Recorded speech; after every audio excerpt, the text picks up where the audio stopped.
Kasalukuyang ginaganap ngayon dito sa kolehiyo ng Pantukan Grounds ang Hinigalaay Games 2023 na may temang sa pag-inilhanay kita maglipay-lipay na makikitaan ng masiglang paglahok ng mga estudyante.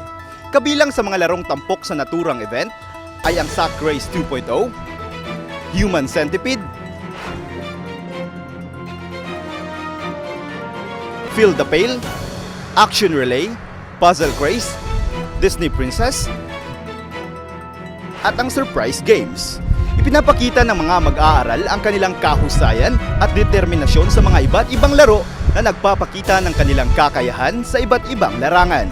Gayunpaman, sa pagdiriwang ng Hinigalaay Games, nagkakaroon ng pagkakataon ng mga mag-aaral na makakilala ng mga bagong kaibigan sa masaya at makulay na paraan. Malaking bagay ang paglahok dito dahil sa nag-iiwan ito ng masasayang alaala at pagkakaibigan sa pagitan ng mga mag-aaral. Patunay ito na ang kolehiyo ay hindi lamang isang paaralan, kundi isang pook ng masasayang pag-aaral at pagkakaibigan.